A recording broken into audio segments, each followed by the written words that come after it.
Can you talk a little bit about how you gleaned from your father or older and wiser men in your life and the importance of that for all of us in here to kind of take away? Why is that important to really glean and be with and sit with older and wiser men?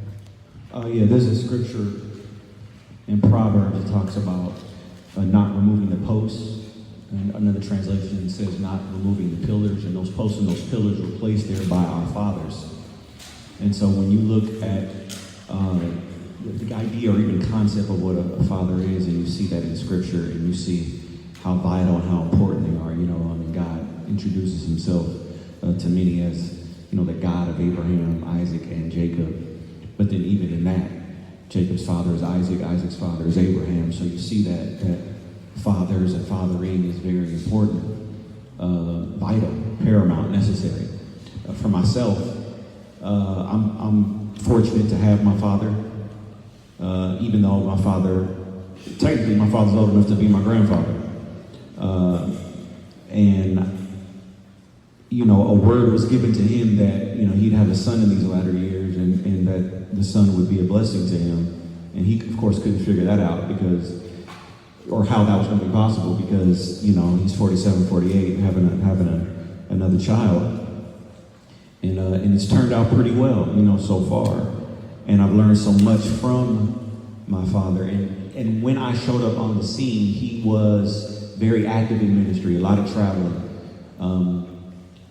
And yet, with all of that travel and with all the responsibilities that he had at the local church and being called upon around the nation and around the world, he still took time to father me. Like he wasn't just a body that was present in the house, but he fathered me. He raised me. He taught me how to be a man. He taught me things that were important for me as a male and man in this society.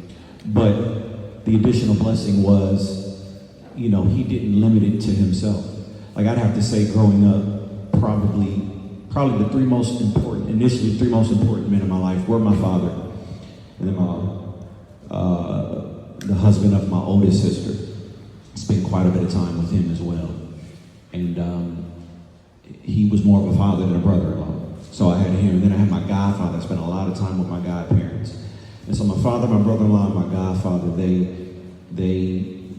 raised me. They taught me value. They taught me character. They taught me ethics, integrity, and similar things.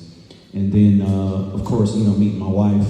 My father-in-law's been in my life 20 plus years. So I see the value in learning from the elders. The Bible talks about in Job, it says, young men, old men. Dreaming dreams, having visions, right?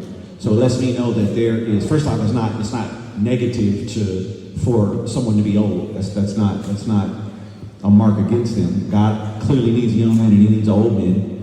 And the Bible talks about the gray hair as a symbol of wisdom. So we need that wisdom. Paul even said this to the Corinthian church. He says, though you have thousands of instructors, you don't have many fathers. And so I've begotten you through the gospel. And so it lets me know, or this is what I take from it, that there are a lot of fathers out there, but not necessarily fathers that are fathering. And so Paul says, lots of instructors, but not a lot of fathers. And so I've begotten you. And so he's another prime example of fathering. He fathered Timothy, he fathered Titus, he called them faithful and beloved sons.